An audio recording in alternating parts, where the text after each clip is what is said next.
और स्टार्ट करते हैं दोस्तों इकोनॉमिक सर्वे 2024। साथियों, प्रेस कॉन्फ्रेंस होती है, हमारे माननीय श्री अनंत नागेश्वर साहब जो हमारे चीफ इकोनॉमिक एडवाइजर हैं, उनके द्वारा यहां पर प्रेस कॉन्फ्रेंस ली जाती है इकोनॉमिक सर्वे 2023-24 की। 22 जुलाई 2024 आज का ही ये प्रेस कॉन्फ्रेंस का पिक्चर है, जिसमें इन्होंने सब कुछ यहां पर बताया।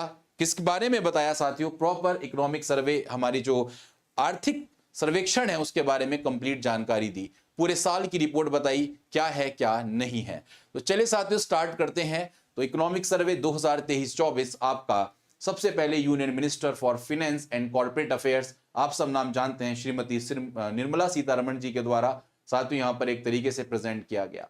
इसमें आपकी इकोनॉमिक की परफॉर्मेंस का और फ्यूचर आउटलुक, किस तरीके से हमारी इकोनॉमी प्रदर्शन करेगी, उसका एक ओवरव्यू आपको यहां पर देखने को मिलता है। इस बात को ध्यान रखेंगे साथियों। अगर मैं बात करूं सबसे पहले इकोनॉमिक सर्वे है क्या, इकोनॉमिक सर्वे होता क्या है, अगर हम इसकी बात करें तो व्हाट इज इकोनॉमिक सर्वे, क्या होता है आर्थिक सर्वेक्षण? सबसे पहला प्रश्न दोस्तों, अगर हम आर्थिक सर्वेक्षण को देखें तो मैं थोड़ा सा आपको ओवरव्यू यहां पर दे देता हूं, जरा ध्यान से समझना सब लोग।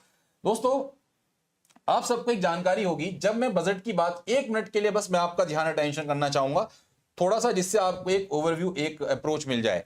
देखिए साथियों, जब भी मैं कभी आपसे बात करता हूं बजट की, जैसे मान लीजिए एग्जाम्पल के तौर पर इस बार जो बजट की हम बात कर रहे हैं, कल बजट आएगा, तो एक्चुअल में इंटरिम बजट आ चुका है, फिर भी समझने के लिए समझ लीजिएगा। जो बजट आया वो 2024-25 के लिए आया, आप मानते हैं वाली बात।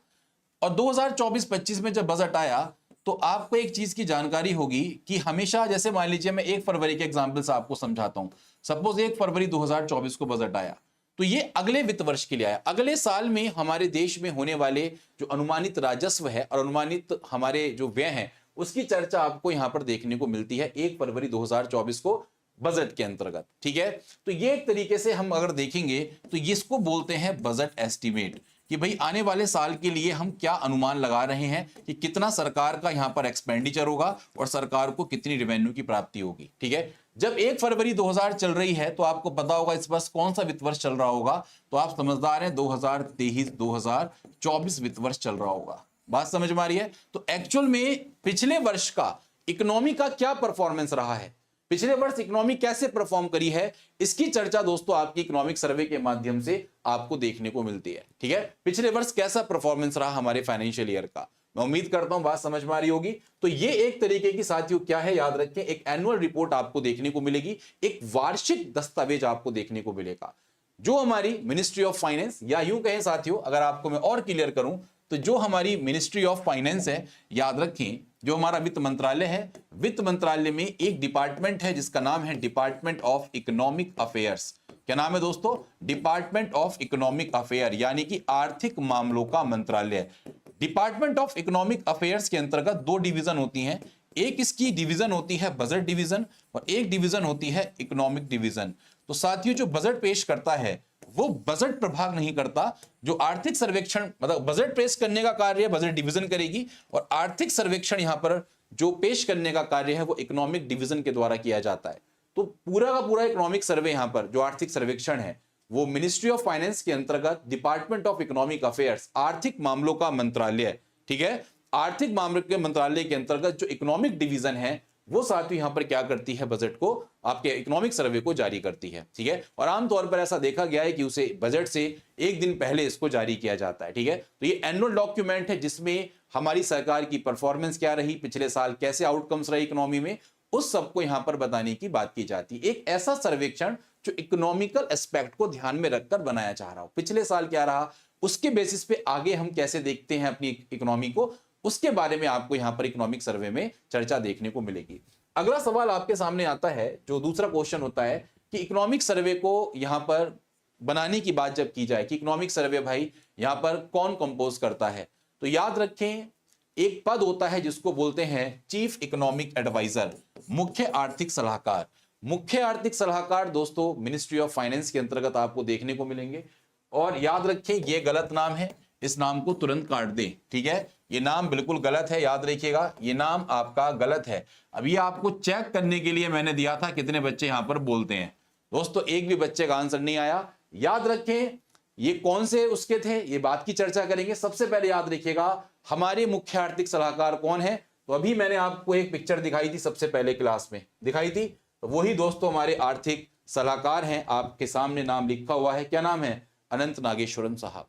तो ये दोस्तों हमारे देश में कौन है जो बीच में बैठे हुए हैं, ये हमारे चीफ इकोनॉमिक एडवाइजर आपको देखने को मिलेंगे। और याद रखें, जो बजट की जो इकोनॉमिक सर्वे की चर्चा की जाती है, तो एक्चुअल में इकोनॉमिक सर्वे कंपोज करने का कार्य चीफ इकोनॉमिक एडवाइजर का आपको देखने को मिलेगा।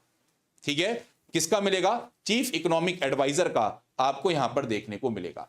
अगला प्रश्न हमारे सामने बनता है, इसको पब्लिश कौन करता है, तो मैंने आपको बता दिया दोस्तों, ये डिपार्टमेंट ऑफ इकोनॉमिक अफेयर्स के द्वारा यहां पर पब्लिश किया जाता है, और वो भी कौन सी डिवीजन, इकोनॉमिक डिवीजन के द्वारा। 3 क्वेश्चन के आंसर आपको मिल गए, जल्दी से बता दीजिएगा। 3 क्वेश्चन के आंसर आपको मिल चुके हैं। अब बात करते हैं history of economic survey. History का मतलब क्या है कि इकोनॉमिक सर्वे की अगर हम बात करते हैं, तो सबसे पहली बार इकोनॉमिक सर्वे किसके द्वारा कब पेश किया गया, तो दोस्तों याद रखें, अगर हम बात करते हैं सबसे पहली बार, अगर हम इकोनॉमिक सर्वे को पेश करने की बात करें, तो सबसे पहली बार इकोनॉमिक सर्वे पेश किया गया था कब, कोई बताने की कोशिश करेगा दोस्तों, जल्दी बता दीजिए। 1951 और 1950-51 में सबसे पहली बार आर्थिक सर्वेक्षण को पेश किया गया था, पब्लिश किया गया था भारत सरकार के द्वारा। आपको एक और इंटरेस्टिंग यहां पर फैक्ट्स में बताना चाहता हूं, 1964 तक दोस्तों याद रखिएगा, जो एक आर्थिक सर्वेक्षण था वो हमारे यूनियन बजट के साथ ही पेश किया जाता था। 1964 से क्या किया गया, 1964 के बाद अब पहले बजट इकोनॉमिक सर्वे एक ही दिन आ गए, अब क्या हुआ, इकोनॉमिक सर्वे आपका डीलिंग कर दिया गया। अब इकोनॉमिक सर्वे बजट से एक दिन आपका पहले जारी किया जाता है। तो ये कुछ इंपॉर्टेंट फैक्ट्स हैं जो आप सब लोगों को जानने जरूरी थे, आपको पता होने चाहिए। बोलो जल्दी से, बात क्लियर है? हाँ जी, जल्दी से बताइए, बात क्लियर नहीं क्लियर है? अब हम बात करते हैं कि इकोनॉमिक सर्वे क्या है, समझ में आ गया, कौन जारी करता है ये भी समझ में आ गया, इसका इतिहास क्या है ये भी समझ में आ गया। एक और क्वेश्चन साथियों, इकोनॉमिक सर्वे का सिग्निफिकेंस क्या है, what is the significance of economic survey, क्या जरूरत है दोस्तों, इसका महत्व क्या है साथियों? इसका महत्व सबसे पहले कि जो हमारी फ्यूचर की पॉलिसी मेकिंग है, जो हम आगे की नीतियां बनाना चाह रहे हैं, ठीक है, उन नीतियों को करंट स्टैटिस्टिक्स पे जो हमारे देश की नीतियां बन रही हैं उसमें हेल्प करेगा। बात समझ आ रही है साथियों? हमारे देश में ग्रोथ रेट, फिस्कल डेफिसिट, राजकोषीय घाटा, हमारे देश का विदेशी मुद्रा भंडार, इन सभी लक्ष्यों को प्राप्त करने में किस तरीके से हमें स्टेप्स उठाने हैं, क्या प्रोसेस हमें अपनानी है कि जिससे ये इसको हम अच्छे तरीके से अचीव कर पाएं, तो साथियों याद रखिएगा इकोनॉमिक सर्वे यहां पर हेल्प करता है कि कैसे फिस्कल डेफिसिट कम हो, कैसे ग्रोथ रेट हमारा अच्छा हो, कैसे विदेशी मुद्रा भंडार हमारे बढ़े, कैसे इन्फ्लेशन रेट हमारा कंट्रोल हो, इन सब को यहां पर हेल्प करता है, इन सबको यहां पर अचीव करने में।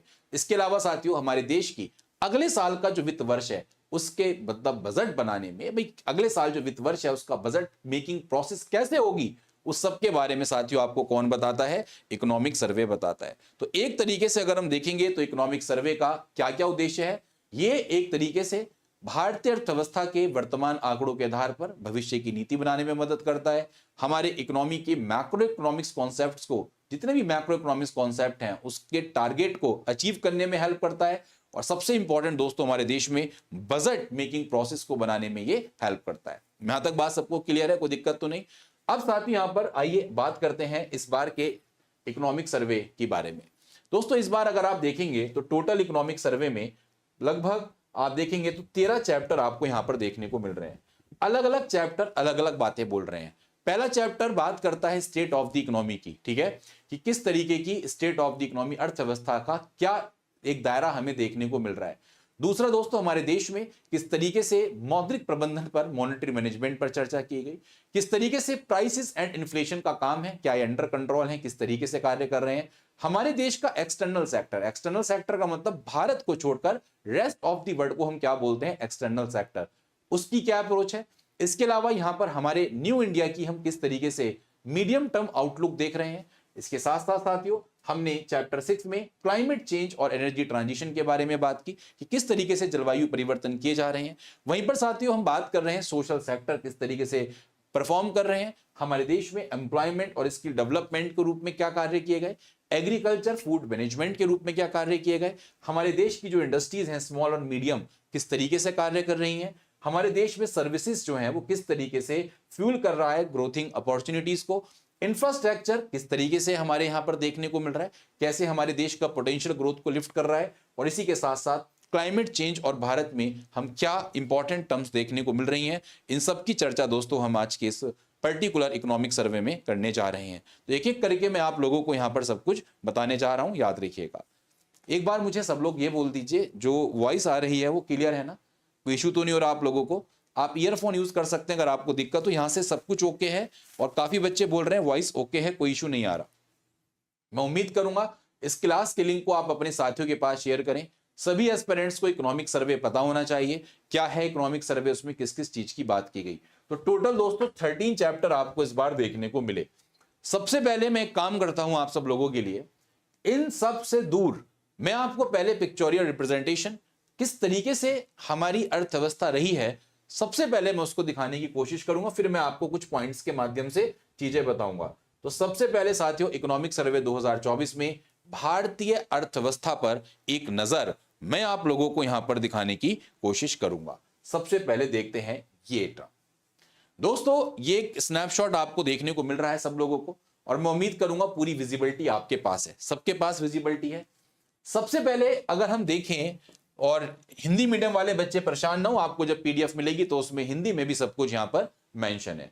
एक बार मैं कुछ आपको इंपॉर्टेंट टर्म्स बता देता हूं इकोनॉमिक्स की, थोड़ा कॉम्प्रिहेंसिव कवरेज चलेगी आप लोगों को, नहीं चलेगी पहले बता दीजिएगा। मैं चाह रहा हूं कि एक ही वीडियो में कुछ आपको इंपॉर्टेंट पॉइंट्स यहां पर हम क्लियर कर सकें, याद रखें। अगर हम बात करते हैं साथियों सबसे पहले तो जीडीपी ग्रोथ की अगर हम बात करें, ठीक है, जीडीपी ग्रोथ आपको पता होगा 6.5 से 7% यहां पर अनुमानित बताई गई है कि आने वाले वित्त वर्ष में 6.5 से 7% आपको देखने को मिलेगी। 2023-24 की अगर हम बात करेंगे तो 8.2% और यहां पर 7% की बात की गई है। तो 6.5 से 7% का अनुमान यहां पर आपको देखने को मिलेगा। बात समझ में नहीं समझ में आई? ये फोरकास्ट है कि 6.5 से 7% हमारी इकोनॉमी आपको देखने को मिलेगी। अरे बोलो बात समझ में नहीं समझ में आई? क्लियर बात है साथियों।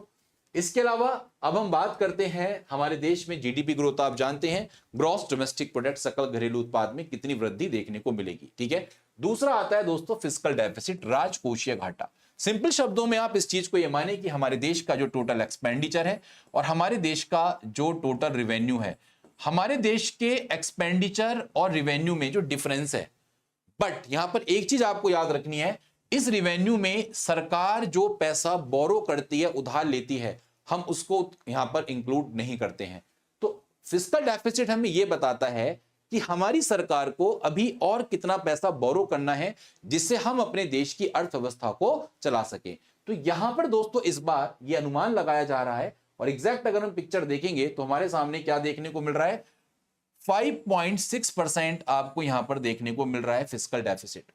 2022-23 में अगर हम देखेंगे तो 6.4% आपको देखने को मिला। और हमेशा याद रखें फिस्कल डेफिसिट किसका होता है, ये जैसे मान लो 6.4%, तो ये हमेशा दोस्तों आपको जीडीपी का देखने को मिलेगा। किसका? जीडीपी का, हमारे सकल घरेलू उत्पाद का आपको यहां पर देखने को मिलता है, ठीक है। इसके बाद हम बात करते हैं विदेशी मुद्रा भंडार, फॉरेन एक्सचेंज रिजर्व। दोस्तों अगर मैं अपने विदेशी मुद्रा भंडार की बात करूं तो अगर आप यहां पे देख रहे होंगे तो 2023-24 में 646.4 यूएस डॉलर बिलियन, यानी कि यहां पर 646.4 बिलियन डॉलर आप बोल सकते हैं हमारे देश का फॉरेन एक्सचेंज रिजर्व है। वहीं पर साथियों 2022-23 में 578.4 था। अगर आप देख रहे होंगे तो हमारे फॉरेन एक्सचेंज रिजर्व में हमें ग्रोथ देखने को मिल रही है। दूसरा इंडिकेटर हमारे लिए भी अच्छा है कि हम फिस्कल डेफिसिट में कमी प्रदर्शित की जा रही है।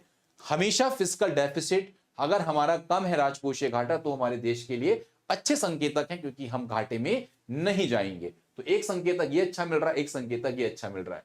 वहीं पर साथियों अगर मैं बात करता हूं हमारे देश में सबसे इंपॉर्टेंट फूड ग्रेन प्रोडक्शन की, अगर मैं खाद्यान्न उत्पादन की बात करूं तो 2023-24 की अगर हम बात करते हैं तो 328.9 मिलियन टन का अनुमान यहां पर बताया जा रहा है। और 2022-23 में यही अनुमान कितना था, ये एक्चुअल में 329.7 मिलियन टन आपको यहां पर देखने को मिलेगा। समझ रहे हैं? कोई दिक्कत तो नहीं। इसी के साथ साथ दोस्तों फूड ग्रेन प्रोडक्शन की हमने बात करी। अगर हम देखें साथियों इंडस्ट्रियल ग्रोथ, हमारे देश में औद्योगिक वृद्धि कैसे हो रही है, तो इस बार का आर्थिक सर्वेक्षण सबको क्लियर दिख रहा है ना, सब लोगों को जी, सबको विजिबल है ना। तो इस बार का जो इंडस्ट्रियल ग्रोथ है वो हमारा ये किस पर देखने को मिल रहा है आपको, कांस्टेंट प्राइस पर, ठीक है, स्थिर मूल्यों पर। स्थिर मूल्यों का मतलब कांस्टेंट प्राइस, देखो दो तरीके के प्राइस होते हैं, कांस्टेंट एक करंट प्राइस। तो कांस्टेंट प्राइस की अगर हम बात करते हैं तो 2022-23 में याद रखेंगे ये 2.1 यहां पर परसेंट की ग्रोथ थी और यहां पर 9.5% इंडस्ट्रियल ग्रोथ हमारे इकोनॉमी में इकोनॉमिक सर्वे इस बार बता रहा है। वहीं पर साथियों सर्विसेज सेक्टर की बात करेंगे तो ग्रोथ रेट ऑफ जीवीए का मतलब होता है ग्रॉस वैल्यू एडेड, कितना सकल मूल्य वर्धन किया गया बेसिस प्राइस पर परसेंटेज में। तो 2023 में ये 7.6% और यहां पर 10.0%, तो यानी कि एक तरीके से ग्रॉस वैल्यू एडिशन यहां पर कुछ थोड़ा सा सर्विस सेक्टर में कम होता हुआ दिख रहा है।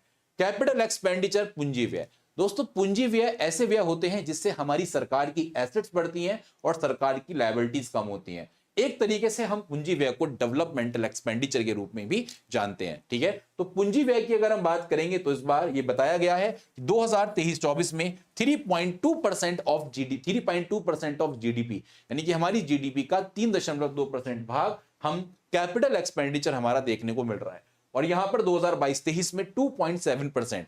याद रखें जितना कैपेक्स होगा, इसको शॉर्ट फॉर्म में बोलते हैं कैपेक्स, जितना ज्यादा कैपेक्स होगा इसमें आप ये समझ सकते हैं उतना ही हमारे देश में इंफ्रास्ट्रक्चर डेवलपमेंट अवसंरचना निर्माण आपको ज्यादा देखने को मिलेंगे। वहीं पर साथियों अगर हम फॉरेन ट्रेड के ट्रेंड्स की बात करते हैं तो फॉरेन ट्रेड में ट्रेंड्स अगर हम देखते हैं तो यहां पर इंपोर्ट्स हमारे 675.4 यूएस डॉलर बिलियन 2023-24 में, और अगर हम एक्सपोर्ट की बात करते हैं तो 437.1 यूएस डॉलर बिलियन। अगर हम देख रहे हैं तो थोड़ा सा यहां पर स्टैग्नेशन हमें यहां पर देखने को मिल रहा है पिछले वर्षों के मुकाबले। अगर आप देख रहे हैं थोड़ा सा 2022-23 से स्टैग होता हुआ मिल रहा है, यानी कि स्थिर देखने को मिल रहा है।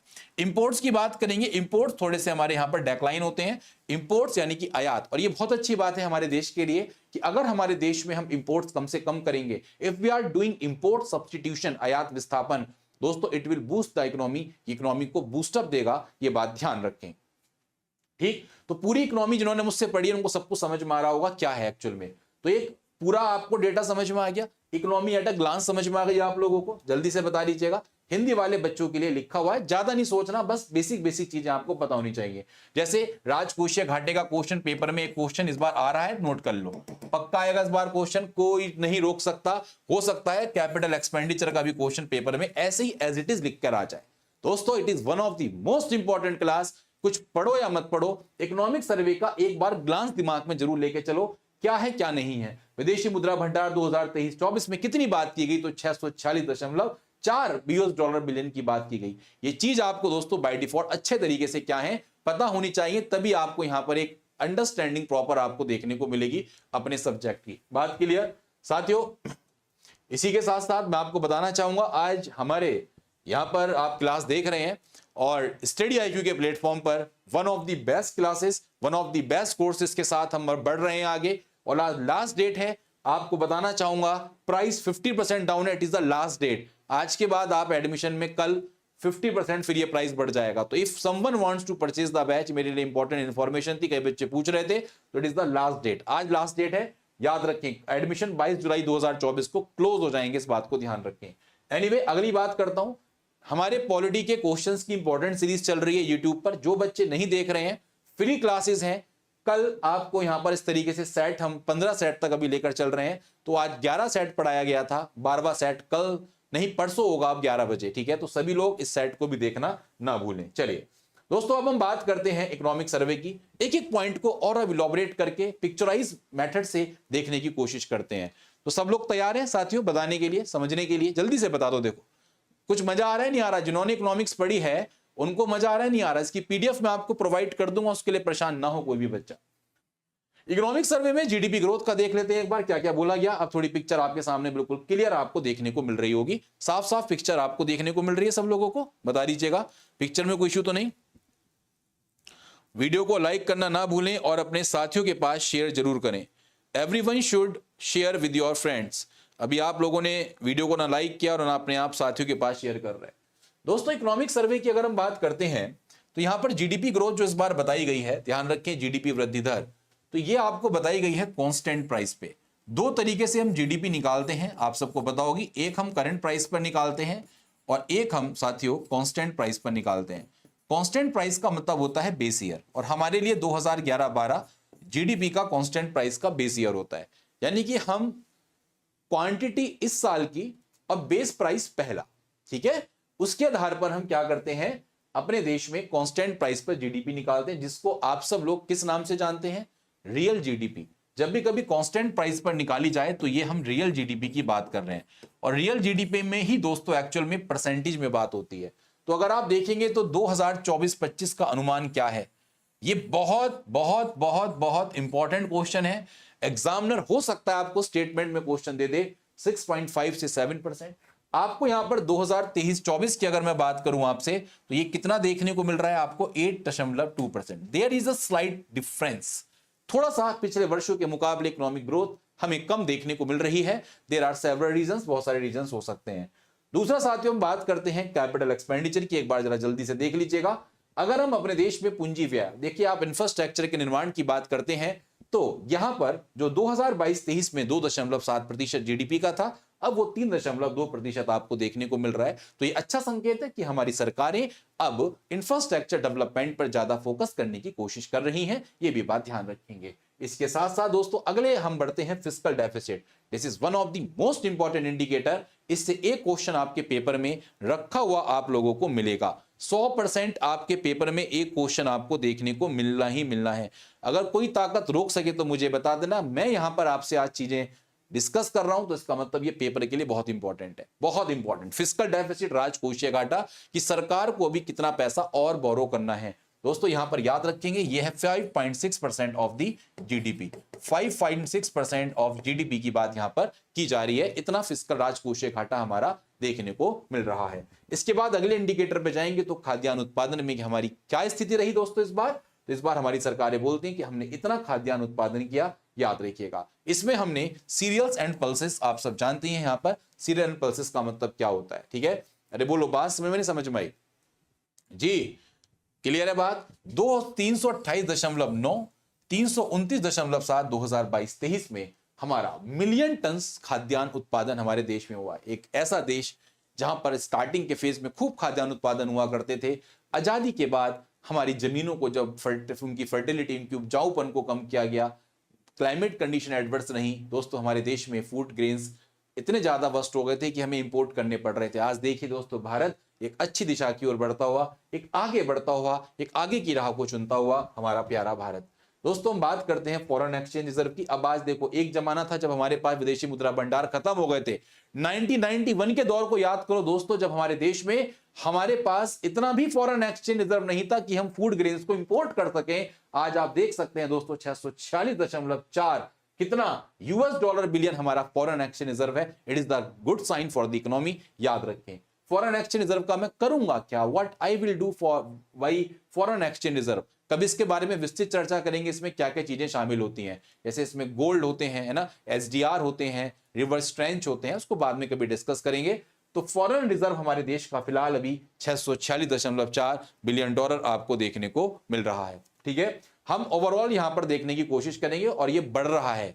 इंडस्ट्रियल ग्रोथ हम अगर अपने देश में देखें, औद्योगिक विकास वृद्धि दर, तो दोस्तों इंडस्ट्रियल ग्रोथ काफी ज्यादा यहां पर आपको बढ़िया देखने को मिल रही है, 9.5%।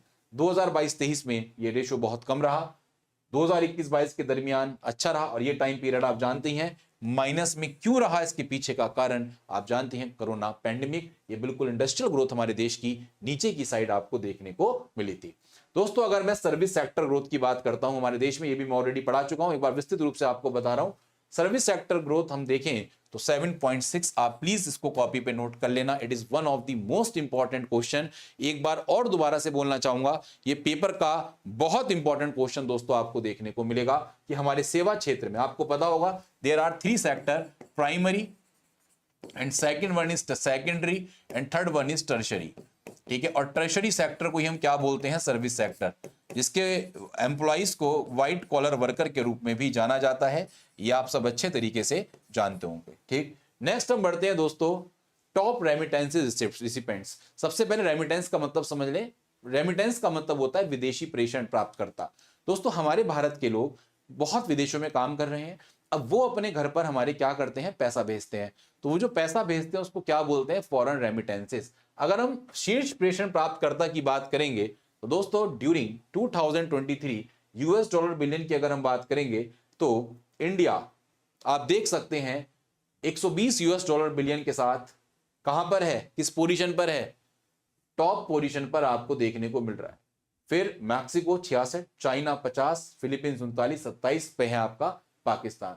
तो टॉप रेमिटेंस रिसिपेंट्स की अगर हम बात करेंगे 2023 में, तो ये कौन है, तो दोस्तों ये है आप लोगों का, याद रखेंगे कौन, आपका भारत आपको देखने को मिलेगा। ठीक है, ये हमारा सोर्स वर्ल्ड बैंक है। तो अगर आपसे डायरेक्टली डेटा में पूछा जाए तो 120 यूएस डॉलर बिलियन, ठीक है, ये हमारा 2023 के दरमियान फॉरेन रेमिटेंस रहा है, विदेशी प्रेषण रहा है जो हमारे देश के लोगों को प्राप्त हुआ है।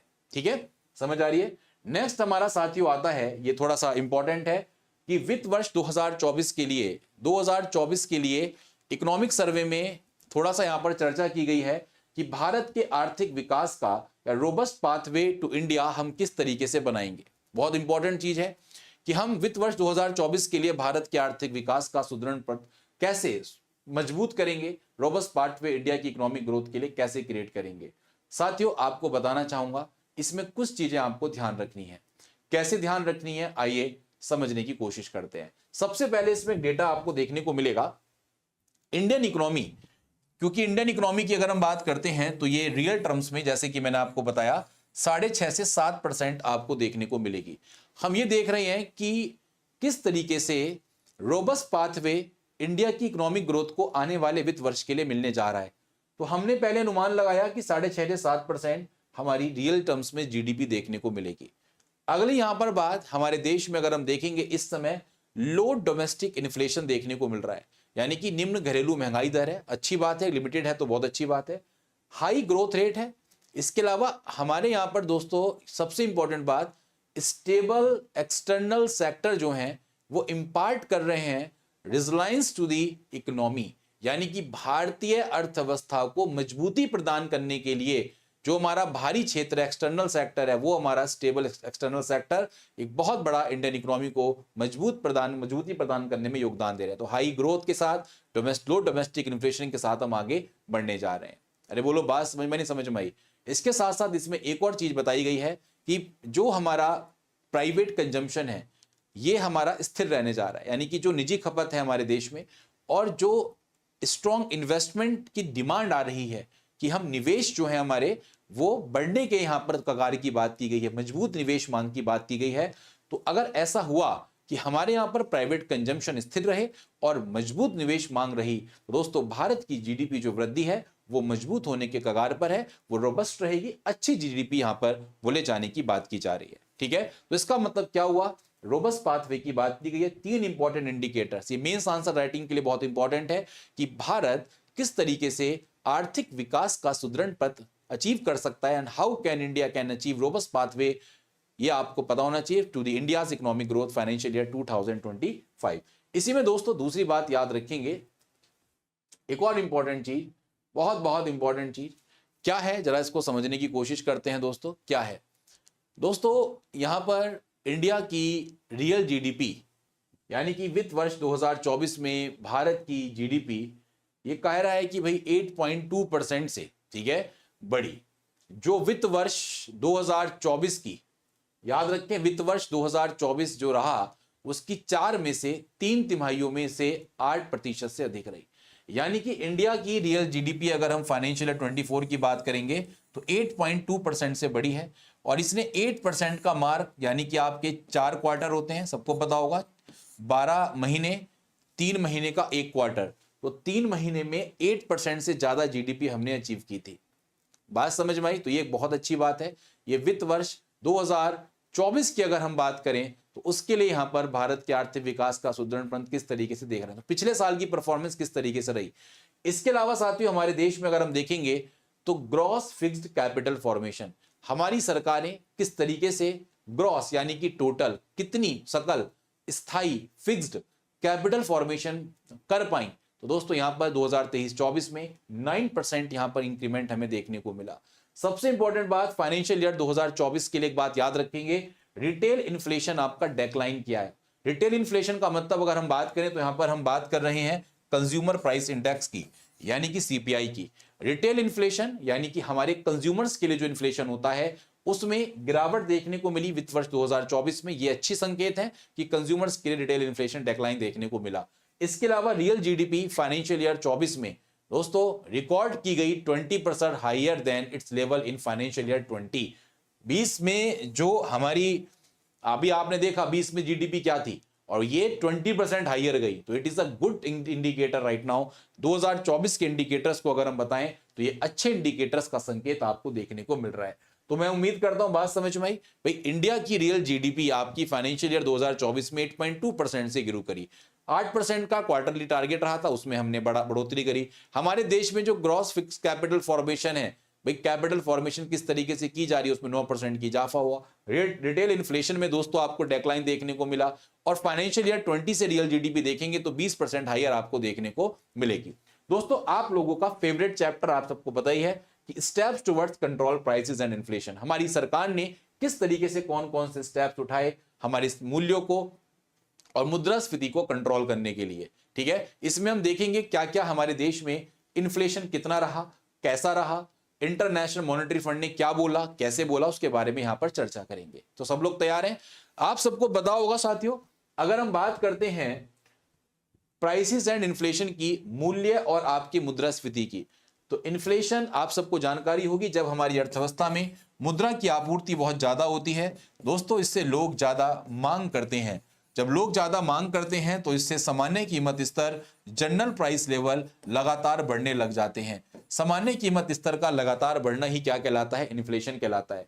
इन्फ्लेशन एक लिमिट तक अच्छा होता है। हमारी सरकार इन्फ्लेशन का टारगेट लेके चलती है 4+-2%, यानी कि ये हमारी सरकार का टारगेट होता है कि 4 से लेकर 6 और ऊपर से 2, तो 2 से 6% तक इन्फ्लेशन हमारे देश में अच्छा माना जाता है। जब कभी आप मुझसे इकोनॉमिक्स पढ़ेंगे तो मैं आपको बताऊंगा इन्फ्लेशन के अपने पॉजिटिव आउटकम्स होते हैं। इन्फ्लेशन के इंपैक्ट अर्थव्यवस्था पर एक लिमिट तक पॉजिटिव पड़ते हैं, ठीक है, तो वो कभी बताएंगे आपको।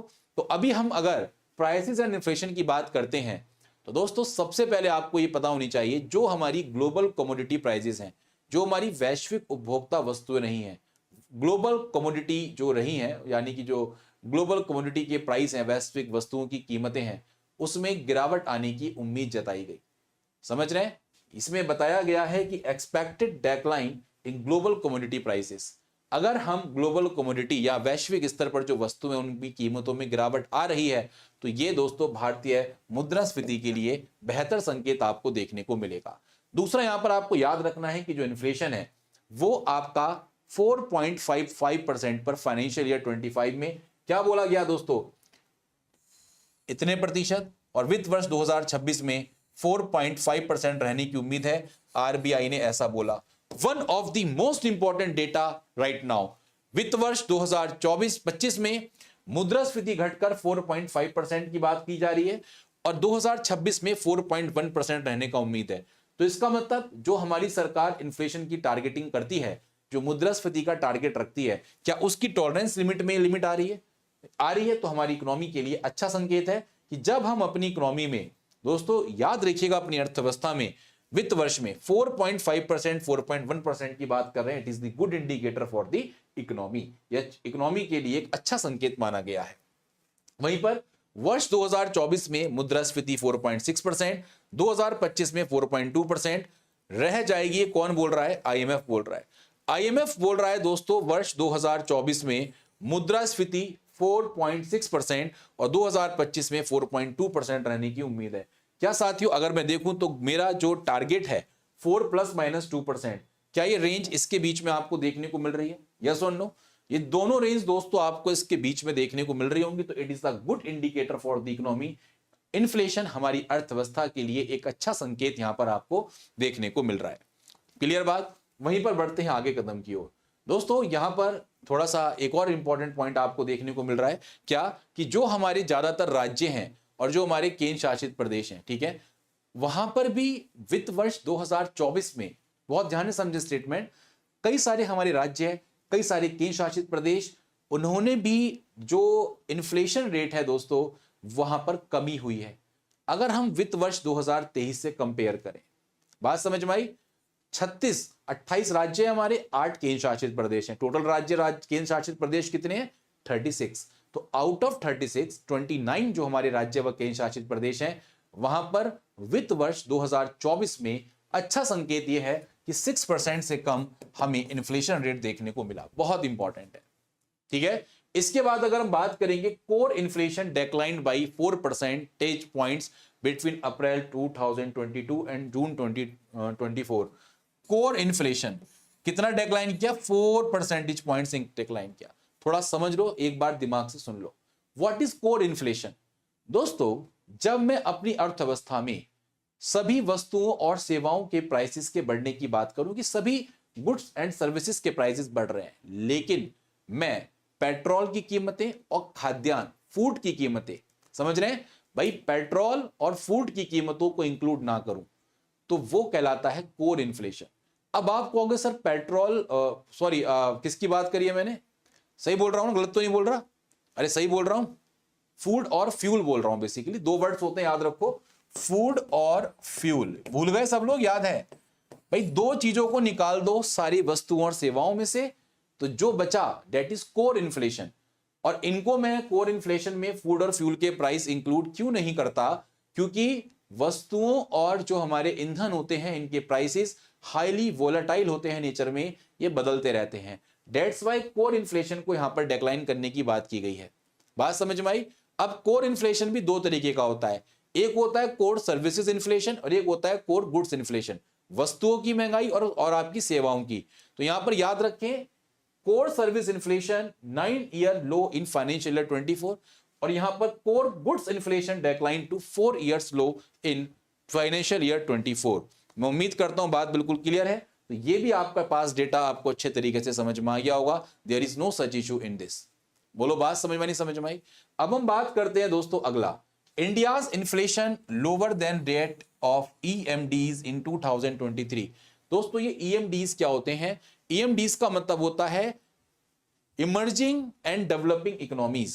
क्या मतलब होता है? इमर्जिंग, ऐसी इकोनॉमी जो दोस्तों इमर्ज कर रही हैं, बढ़ रही हैं, डेवलप कर रही हैं, उसमें भारत का inflation lower than that of EMDEs in 2023। तो भारत की मुद्रास्फीति 2023 में जो ऐसी इमर्जिंग और डेवलपिंग इकोनॉमीज नेशंस हैं उनके मुकाबले दोस्तों कम रही। It is a good thing. दूसरा साथियों, हम एलपीजी, आपकी liquefied petroleum gas, petrol, diesel के प्राइसेस दोस्तों हमारे कटौती आपको देखने को मिली। याद रखेंगे, reduction in prices of LPG, petrol and diesel.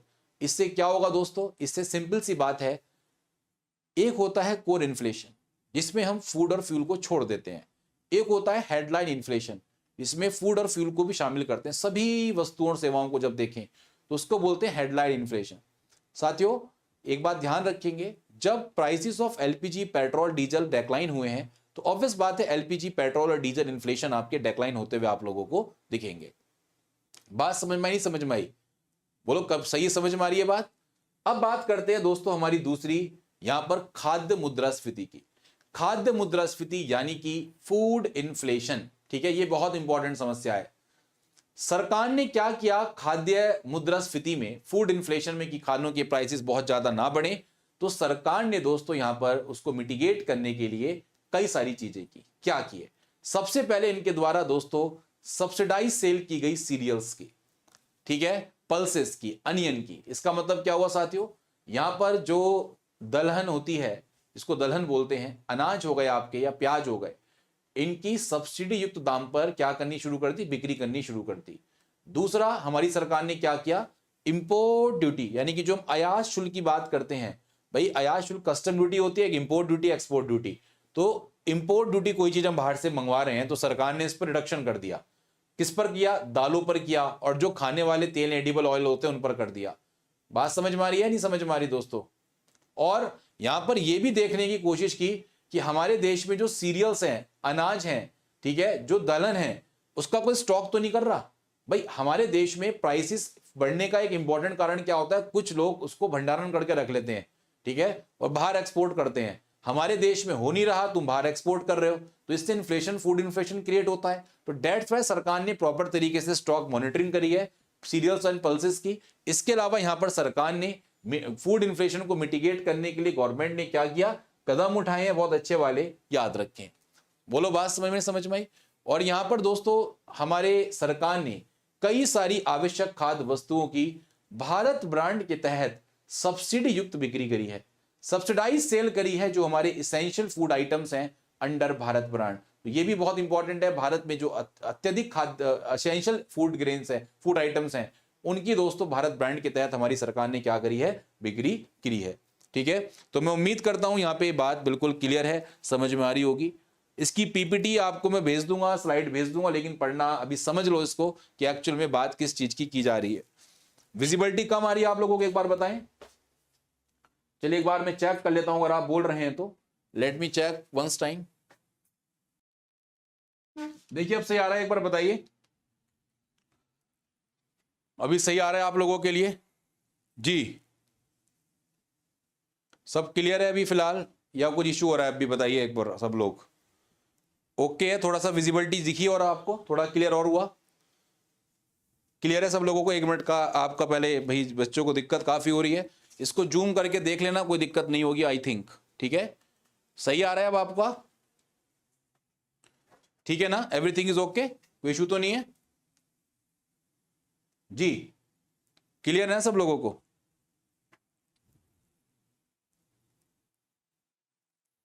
दिख तो रहा है साफ यार सब कुछ प्रॉपर। चलिए फाइन। तो यहां पर साथियों ये समझ में आ गया आपको कि किस तरीके से प्राइसेस एंड इन्फ्लेशन में हमारी सरकारें काम कर रही हैं। ये हमारा हो गया एक इंपॉर्टेंट एस्पेक्ट जो हमने पढ़ने की कोशिश की कि सरकार ने प्राइसेस एंड इन्फ्लेशन में इकोनॉमिक सर्वे में क्या क्या चीजें बताई। अब हम बढ़ते हैं अगले कदम की ओर। इकोनॉमिक सर्वे 2024 में किस तरीके से मॉनेटरी मैनेजमेंट को स्टेबल करने की बात की गई है और यहां पर फाइनेंशियल इंटरमीडिएशन यानी कि वित्तीय हस्तक्षेप किस तरीके से हमारी सरकार का देखने को मिला। जिसको समझ में नहीं आ रहा, उसको इकोनॉमिक्स नहीं आती, हम उसमें कुछ नहीं कर सकते भाई, है ना। देख सिंपल सी बात है, जिसने इकोनॉमिक्स पढ़ी ही नहीं है उसको यह समझ में आएगा ही नहीं। ये बात ध्यान रखें, ये बाय डिफॉल्ट है। ये वो बच्चे समझ रहे होंगे जिन्होंने मुझसे इकोनॉमिक्स पढ़ी है, वो आसानी से चीजें बहुत अच्छे तरीके से समझ रहे होंगे और कह रहे होंगे सर मजेदार समझ में आ रहा है। मैं तो ये कहूंगा ऐसा हो रहा है साथियों, आपको लग रहा होगा सर और अच्छे से समझ में आ रहा है, बढ़िया समझ में आ रहा है, हमें कोई दिक्कत नहीं हो रही समझने में। ऐसा 100% मैं यहां पर उम्मीद कर सकता हूं जिन्होंने इकोनॉमिक्स पढ़ी है। ठीक है, चलिए तो अब हम बात करते हैं इकोनॉमिक सर्वे 2024 में हमारा अगला जो इंपॉर्टेंट टर्म्स है उसको समझने की कोशिश करते हैं। एक मिनट रुकेंगे साथियों। सबसे पहले अगर हम मौद्रिक प्रबंधन की बात करते हैं, मॉनेटरी मैनेजमेंट की बात करते हैं, तो इसमें क्या क्या चीजें आपको देखने को मिलती हैं, बताएगा कोई जी? तो दोस्तों हमारे मॉनेटरी सिस्टम में बैंकिंग सेक्टर भी आता है, हमारा फाइनेंशियल सेक्टर्स भी आते हैं। तो सबसे पहले इसमें यह बताया गया कि वित्त वर्ष 2024 में इंडिया का जो बैंकिंग और वित्तीय क्षेत्र है इसमें मजबूत प्रदर्शन का हमारा अनुमान यहां पर देखने को बताया गया है। बात समझ में आई साथियों? इसके अलावा उन्होंने ये बोला कि बैंक की क्रेडिट की ग्रोथ में डबल डिजिट ग्रोथ यहां पर हमें देखने को मिली। बात समझ में आई? अरे बोलो, समझ में नहीं समझ में आई दोस्तों? और सबसे इंपॉर्टेंट बात, एनपीए नॉन परफॉर्मिंग एसेट्स जो होती हैं, गैर निष्पादित संपत्तियां, साथियों ये आपके मल्टी ईयर्स लो पे आपको देखने को मिलेंगी, अब ये कम हो गई हैं। इसके अलावा साथियों आप सबको पता होगा प्राथमिक पूंजी बाजार, आपको मैंने क्लासेस में पढ़ाया था, प्राथमिक पूंजी बाजार जिसमें नई जो आपके पूंजियां हैं उनको जारी किया जाता है, इशू किया जाता है आईपीओ के माध्यम से। समझ में आ रही है बात, नहीं समझ में आ रही? ठीक है, अगर हम बात करें साथियों तो हमारा जो प्राथमिक पूंजी बाजार है उसमें 10.9 लाख करोड़ की बात कर रहे हैं यहां पर दोस्तों, पूंजी का निर्माण किया गया है। हमारा प्राइमरी कैपिटल मार्केट दोस्तों कितना निर्माण कर रहा है? 10.9 लाख करोड़ रुपीस का पूंजी का यहां पर निर्माण कर रहा है। ठीक है, इसके अलावा साथियों हमारी सरकार ने डिजिटल पब्लिक इंफ्रास्ट्रक्चर को डेवलप करने के लिए, यानी कि आज हमारे देश में हम चाहते हैं कि हर जगह डिजिटल का दौर हो, है ना, हर जगह डिजिटलीकरण का दौर हो, तो ऐसे डिजिटल पब्लिक इंफ्रास्ट्रक्चर को हम अपने देश में प्रमोट कर रहे हैं। और इसके लिए सरकार ने वित्तीय समावेशन को प्राप्त करने के लिए टारगेट बेस्ड अप्रोच फॉलो करी। वित्तीय समावेशन का मतलब यह होता है कि हमारे देश में हर व्यक्ति का अकाउंट होना चाहिए, गरीब से गरीब व्यक्ति हो दोस्तों, सबको बैंकिंग एक्सेस मिले। इस चीज को लेकर सरकार यहां पर स्टेबल मॉनेटरी मैनेजमेंट और फाइनेंशियल इंटरमीडिएशन कर रही है। तो एक तरीके से बैंकिंग वित्तीय क्षेत्र में प्रदर्शन सुधार हुआ, बैंक क्रेडिट हमारे देश में डबल डिजिट ग्रोथ में गया। इसके अलावा कैपिटल फॉर्मेशन, ये इंपॉर्टेंट डेटा है, इसको नोट कर लेना, 10.9 लाख करोड़ का हुआ। और इसके अलावा टारगेट बेस्ड अप्रोच हमारी यहां पर फॉलो होती है फाइनेंशियल इंक्लूजन के लिए। बात क्लियर है सब लोगों को? इसके बाद आते हैं भारत के एक्सटर्नल सेक्टर को लेकर।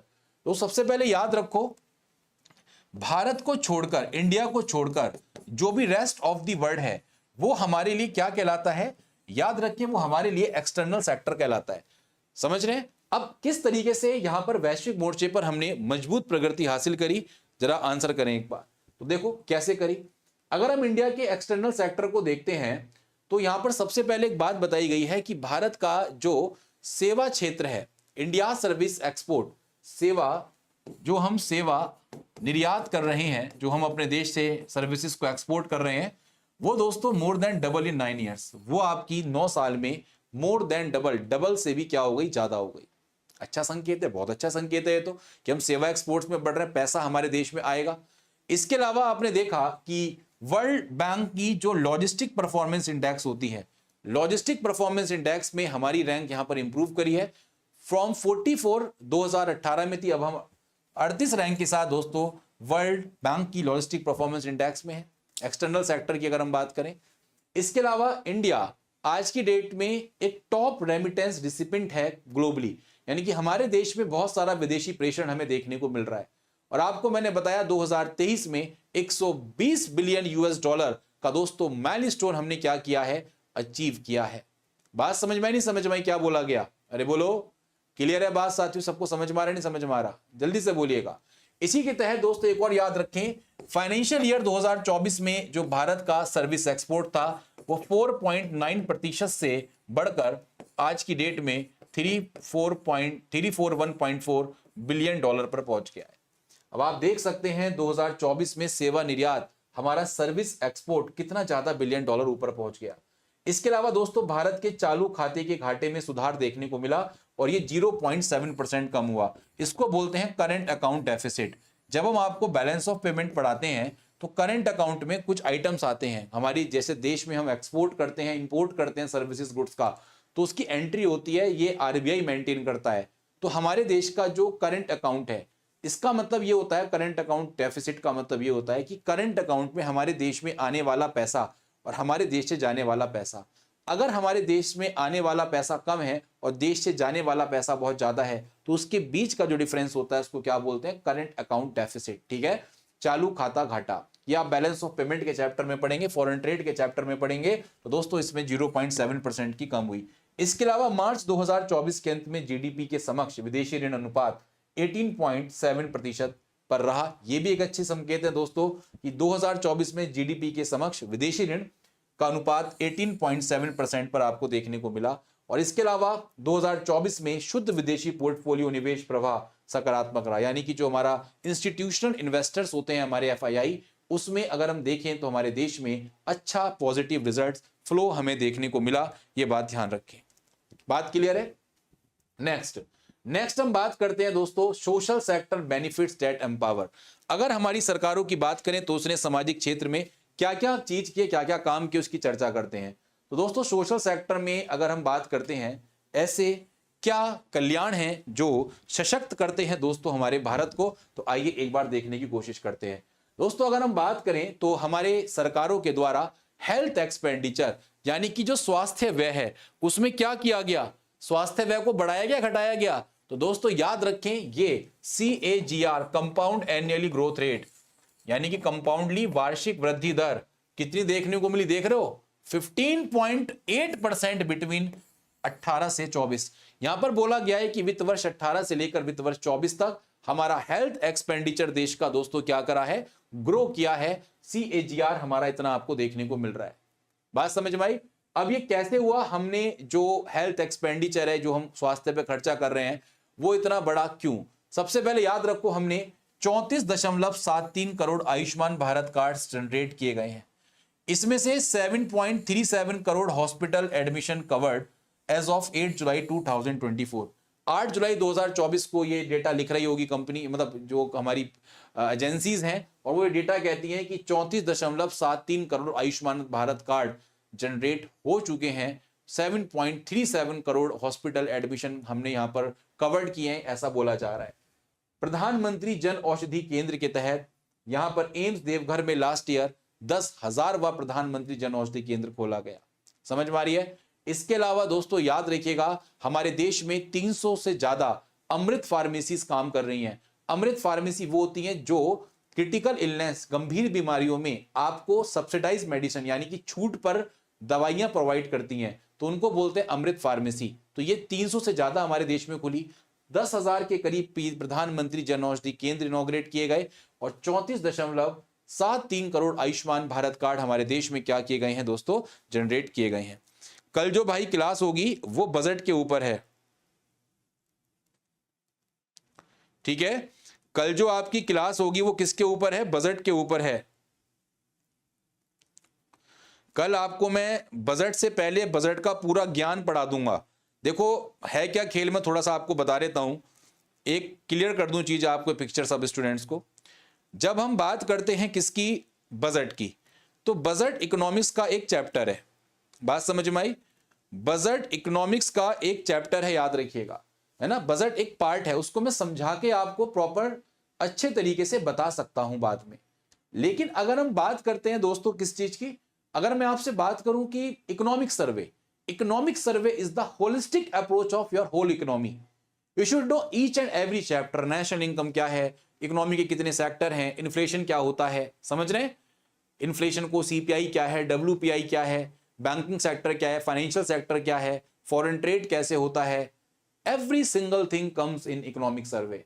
तो इकोनॉमिक सर्वे आप अभी पढ़ लीजिएगा, but this will benefit you whenever you have studied economics holistically. अगर आपने इकोनॉमिक्स अच्छे तरीके से पढ़ी हुई है, उसके बाद आप इकोनॉमिक सर्वे देखें। फिलहाल आप एक अप्रोच के तौर पर कि इकोनॉमिक सर्वे में क्या क्या होता है, किन किन चीजों पर बात की गई है, कितने चैप्टर हैं, किस तरीके से जारी किया जाता है, उसका एक समअप आप अभी जो बच्चे जिनको इकोनॉमिक्स नहीं आती है वो ले ले, ठीक है। इसीलिए कल से हमारे कोर्स स्टार्ट है, आज से स्टार्ट है, 22 लास्ट डेट है।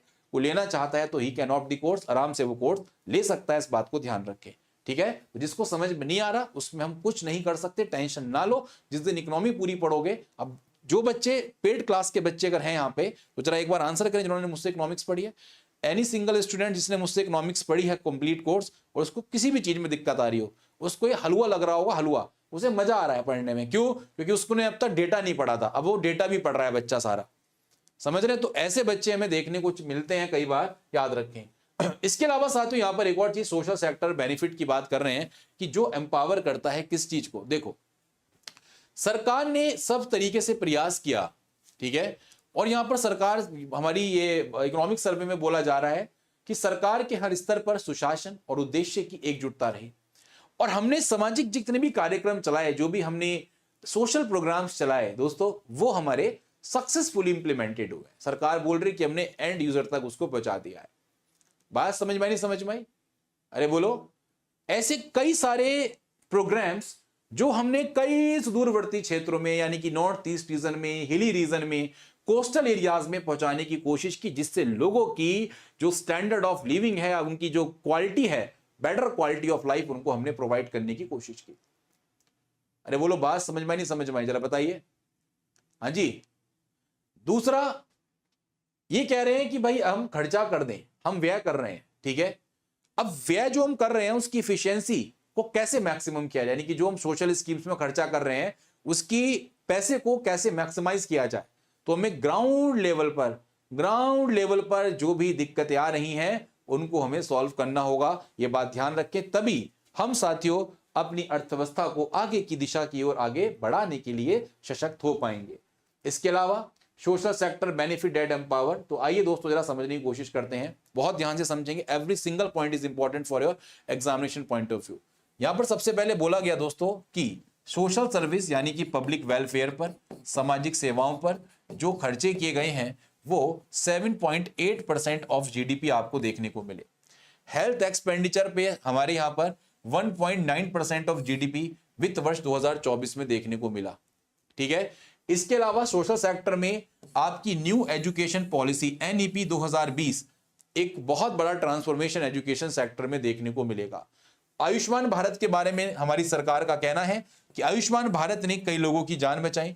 लगभग 1.25 lakh crore of out of pocket expenditure for poor and deprived families दोस्तों हम लोग, देश की सरकार बचा चुकी है, and it is very seriously very important scheme. इसके अलावा NRLM, इसका मतलब होता है नेशनल रूरल लाइवलीहुड मिशन, राष्ट्रीय ग्रामीण आजीविका मिशन। ये प्रोग्राम दोस्तों 89 मिलियन वुमेन्स को कवर करता है through 83 lakh self help groups की बात यहां पर कर रहे हैं, ठीक है। तो यहां पर जो महिलाएं हैं उनके एम्पावरमेंट को लेकर यहां पर NRLM प्रोग्राम को चलाया गया, सेल्फ हेल्प ग्रुप्स को प्रमोट करने के लिए। It is one of the again important scheme for your examination point of view, याद रखिएगा दोस्तों। Economic survey again I am saying it is a holistic approach. तो अभी सोशल सेक्टर की जब मैं आपको स्कीम्स पढ़ाऊंगा, अभी इंफ्रास्ट्रक्चर पढ़ाऊंगा, इंडस्ट्रीज पढ़ाऊंगा, तब ऐसे बच्चों को यहां पे क्लियरिटी और अच्छे से देखने को मिलेगी, ठीक है। चलिए नेक्स्ट की चर्चा करते हैं। नेक्स्ट हम बात करते हैं कि रोजगार और कौशल विकास। This is the one of the most important aspect of Indian economy, ठीक है, कि किस तरीके से हमने एम्प्लॉयमेंट पे काम किया, कौशल विकास पर काम किया, क्वालिटी को लेते हुए। सबसे पहले दोस्तों कंपाउंड एनुअली ग्रोथ रेट 2017-18 और 2020-21 के 21 और 22 के बीच में अगर हम देखेंगे तो यहां पे आप देखेंगे ये वर्कर्स हैं, ये कितने टोटल पर्सन इंगेज हैं और फैक्ट्रीज इन ऑपरेशंस कितनी है। तो अगर आप इस डेटा को देखें 2017-18 से लेकर 2021-22 के बीच में, तो यहां पर पहले 0.4% था, ये 11.8% हो गया। वो वर्कर्स 4.8% थे, ये 13.2% हो गया। टोटल पर्सन्स एंगेज 3.9% थे, यहां पर 12.2% की बढ़ोतरी हमें देखने को मिली, ठीक है। ये बेसिकली जो सर्वे हम करवाते हैं, ये एनुअल सर्वे ऑफ इंडस्ट्री से डेटा यहां पर सरकार के द्वारा लिया गया। तो higher employment growth in larger factories. तो अभी हम देख रहे हैं कि हमें अच्छी खासी एम्प्लॉयमेंट ग्रोथ हमें देखने को मिली है। जो बड़ी फैक्ट्रीज हैं उसमें हमारी ग्रोथ यहां पर बढ़ी है। पहले फैक्ट्रीज ऑपरेशंस में इतने परसेंट हुआ करती थी, अब लेस देन 100 एम्प्लॉइज और मोर देन 100 एम्प्लॉइज की यहां पर बात की जा रही है। अब इतनी हो गई, ये वर्कर्स हो गए या आपके टोटल पर्सन्स इंगेज्ड हो गए। तो एक तरीके से हाई एम्प्लॉयमेंट यहां पर देखने को मिला। अगर सरकार की बात करें तो इस बार जो हमारा एम्प्लॉयमेंट रेट है, जो हमारे देश की बेरोजगारी दर है, व्हाट इज एम्प्लॉयमेंट रेट, मैंने इकोनॉमिक्स में पढ़ा रखा है। तो बेरोजगारी दर जो है दोस्तों हमारे देश की 2022-23 में, वो दोस्तों याद रखेंगे डेक्लाइन कर गई है। कितनी डेक्लाइन कर गई है तो याद रखिएगा, ये हमारी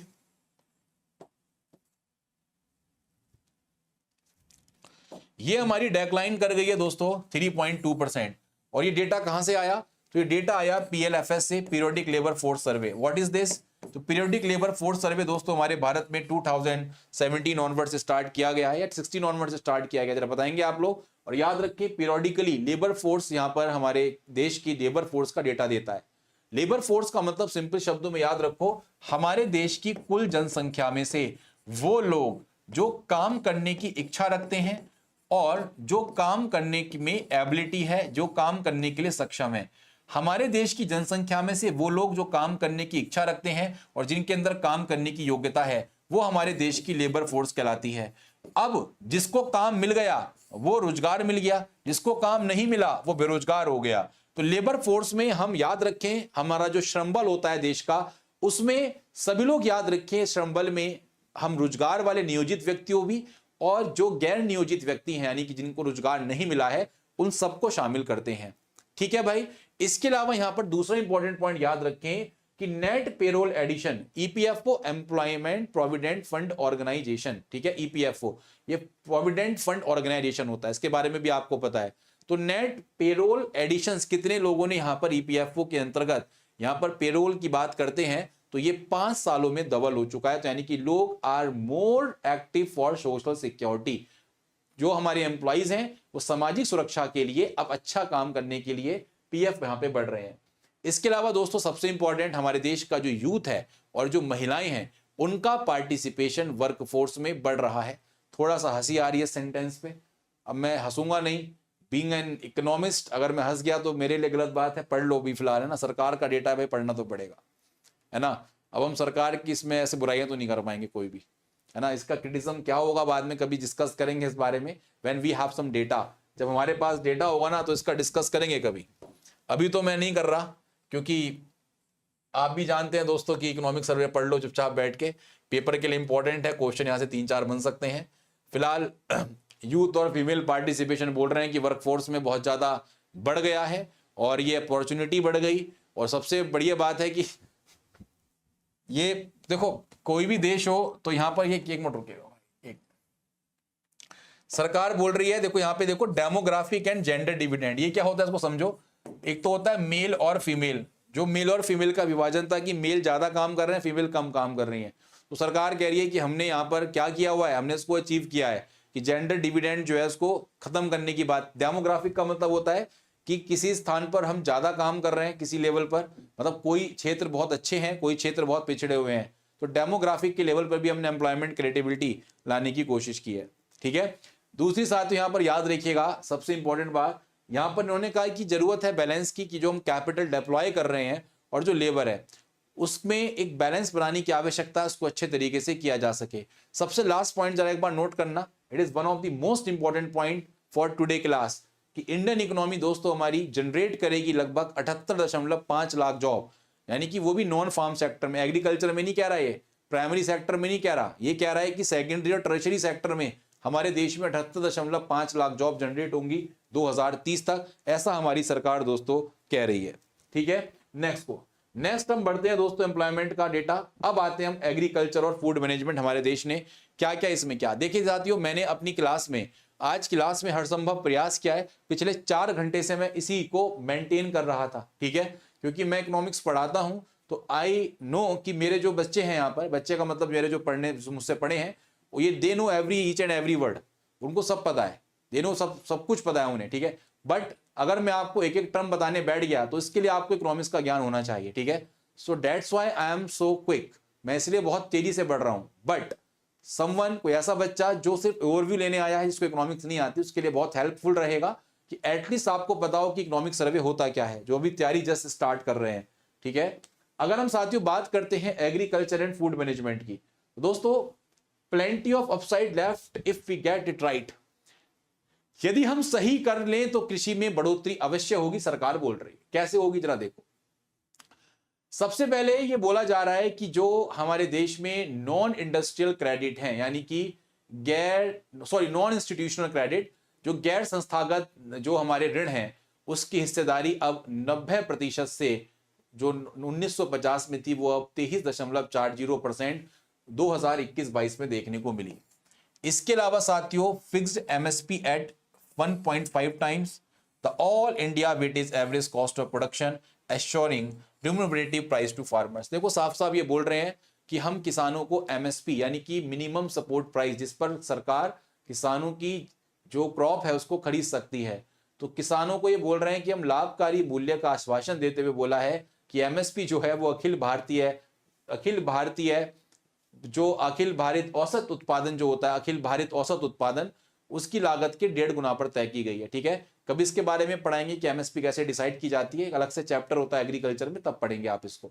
दूसरा दोस्तों यहाँ पर यह बोला गया है कि जो उत्पादन पैटर्न है हमारे देश में, जो हम प्रोडक्शन पैटर्न्स यूज कर रहे हैं क्रॉप्स के प्रोडक्शन के लिए, और जो हम प्रैक्टिसेस कर रहे हैं, ठीक है, तो उसको अब एनकरेज करने की आवश्यकता है, उसको बढ़ोतरी करने की आवश्यकता है। इसके अलावा यहाँ पर इंपॉर्टेंट चीज क्या है कि जब फसल की कटाई हो जाती है तो उसके बाद जो नुकसान होते हैं उसमें कमी लाने की बात की गई है, और यह कहा गया है कि हम टेक्नोलॉजी में, इंफ्रास्ट्रक्चर में, इस चीज में क्या करेंगे, निवेश करने की बात कर रहे हैं। और यहां पर एक और इंपॉर्टेंट पॉइंट याद रखें, राज्य को प्रोत्साहित करने की बात की गई है कि हम स्टेट को यहां पर इंसेंटिव्स दे रहे हैं। ठीक है, स्टेट्स को यहां पर क्या कर रहे हैं, इंसेंटिव्स दिए जा रहे हैं। क्यों? जिससे जो बाजार अवसंरचना है, मार्केट इंफ्रास्ट्रक्चर है, जो प्रोडक्ट्स को बेचा जाना है, खरीदा जाना है, ठीक है, वो अच्छे तरीके से सुनिश्चित हो सके, उसको लेकर साथियों यहाँ पर एग्रीकल्चर फूड मैनेजमेंट पर कार्य किए जा रहे हैं। वहीं पर साथियों अगर हम बात करेंगे तो पिछले 5 सालों का अगर हम औसत देखें तो वार्षिक वृद्धि दर 4.18% पर कांस्टेंट प्राइस पर हमें देखने को मिल रही है। लाइव स्टॉक आप जानते हैं दोस्तों, पशुधन की बात कर रहे हैं। अगर पशुधन की बात करें कि ये compound annually growth rate, compound annually growth rate का मतलब होता है कि कंपाउंडली वार्षिक रूप में कितनी वृद्धि दर है। 7.38% ये बता रहे हैं कि 2014-15 से लेकर 2022-23 तक 7.38% लाइव स्टॉक सेक्टर बढ़ा है। ठीक है, समझ में नहीं समझ में आई। इसके अलावा साथियों यहां पर एक और चीज बताई जा रही है कि वित्त वर्ष 2015-16 में 2023 तक दोस्तों देश में सूक्ष्म सिंचाई के अंतर्गत यानी कि 90 लाख हेक्टेयर के करीब दोस्तों कवर किया जा चुका है माइक्रो इरिगेशन में। ठीक है, ये बात ध्यान रखेंगे। इसके अलावा 8195 एफपीओस, क्या होता है एफपीओ का मतलब, कोई बताएगा? What is the meaning of FPOs? जरा जल्दी से बताएं साथियों, एक बार हम भी देख लें आप कितना जानते नहीं जानते। What is the meaning of FPO? Comment section में लिख के बताना आराम से, आगे लिखा हुआ है भाई।